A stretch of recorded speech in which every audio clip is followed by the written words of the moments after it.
La mère Mende Omalanga. Iba. Sadar. Osuki wana.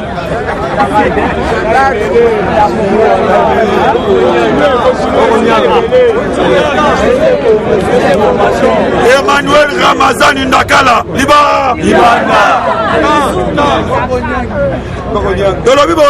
Il faut adhérer à la code de bonne conduite. 3. Il faut baser la compétence. Baser la intégrer. Baser la capacité. Il y a qu'à travailler en équipe. Parce que vous avez la compétence. Pour bangonyon so bazo qui docteur nini nini.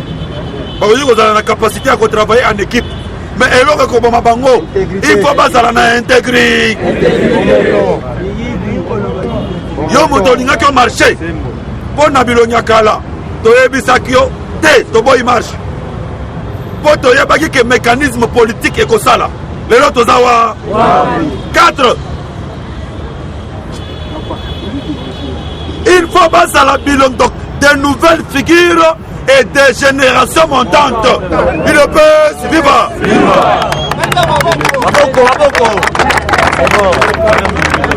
Bilongi Asika. Naba jeune, Basala Moussa.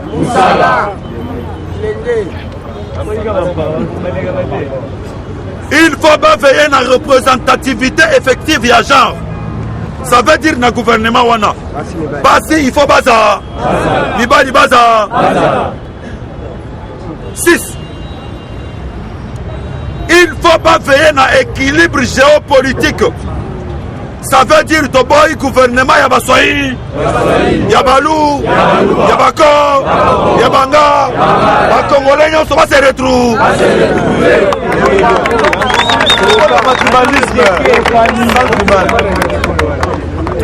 Il ne faut pas tenir compte de la personne vivant avec handicap. Aveugle, il faut pas tenir compte ya batouana. Ça veut dire il faut être dans fond moko oyo bakoloba ke fond oyo ezapo na bandicapé nyonso.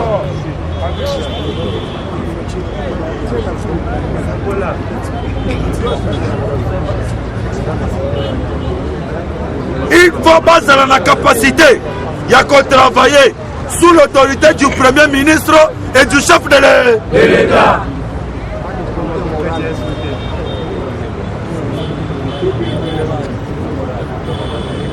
Maintenant, 10. Il faut pas présenter 3 candidats à chaque ministère. Mouton qui ne répond à chef de l'État.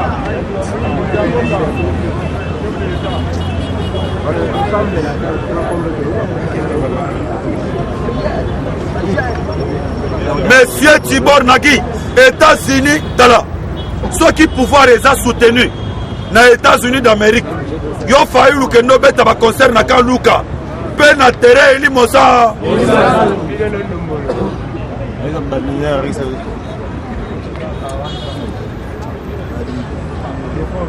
Tous autant de déclaration, il y a Monsieur Afrique, Tibor Nagui, oh le Bakina et les filles, na rotiki là, elle fait namu na rotiki là.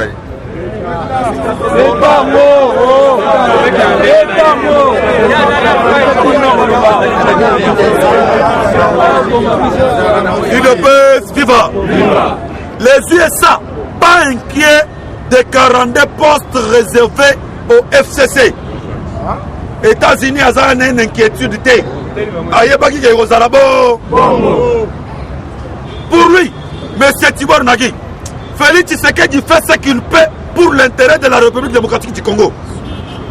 Félix Azo Sala, Oya Kokiko Sala, pour l'intérêt supérieur Yabako. Nous savons que le président Félix Tshisekedi évolue dans un cadre constitutionnel très restreint. Pour Nanine. Parce qu'il est un président, mais il y a une majorité attribuée à un autre camp politique. Alors il est condamné. États-Unis nous devons reconnaître. Erioso Boya Ao, O Fayulu Alobaki, président de la République Yabando, Santa Pirou.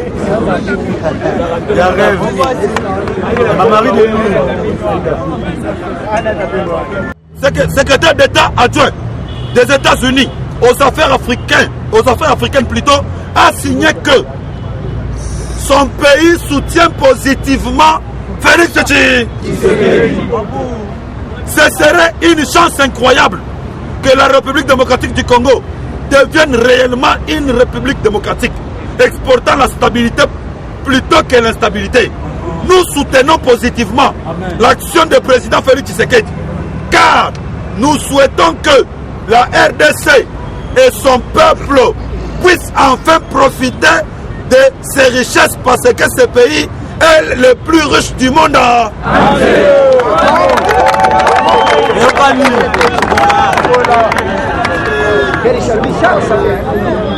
Dans les cas, nous concluons. Le cash a réussi à partager le 23 ministères. Dans le mois qu'il a fait passer, qu'en dépit de 4 ou 5 ministères que nous méritons, aujourd'hui nous aurons 10 ou au-delà. UDPS, UNC et les alliés de l'UNC et les alliés de l'UDPS. Le cash a réussi à faire sa répartition de 23 postes ministériels au gouvernement. 1. UDPS 10 postes ministériels.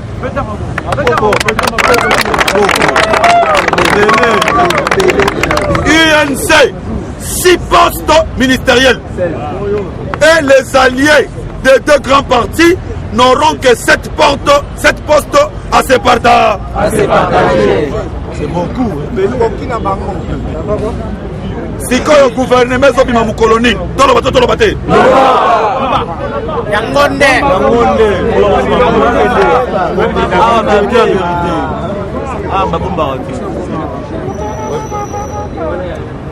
Ilunkamba espère remettre à Félix Tshisekedi, le chef de l'État, la première monture de son gouvernement le mardi de la journée.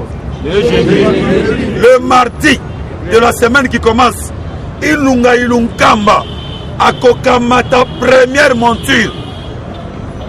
Il y a gouvernement naïe à copé sa chef de l'État. Le premier ministre Ilunga espère transmettre à Félix Tshisekedi la première monture de la composition de son gouvernement mardi 13 août.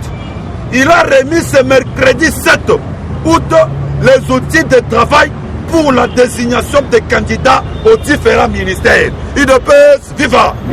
La journée.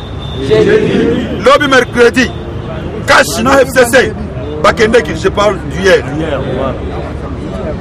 Bakendeki, après si bango instrument, matériel, pour désigner ministre Botala, Boko se focaliser sur quels critères?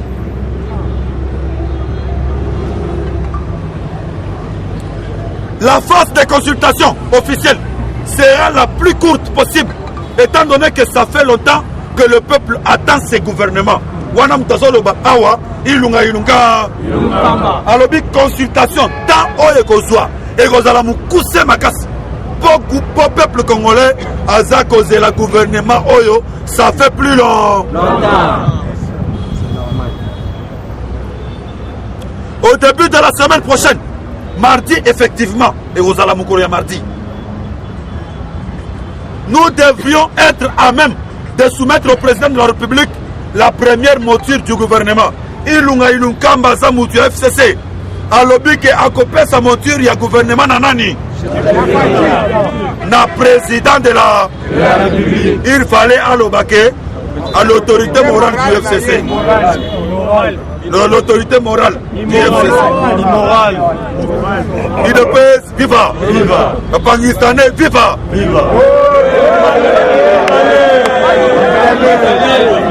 Le peuple d'abord.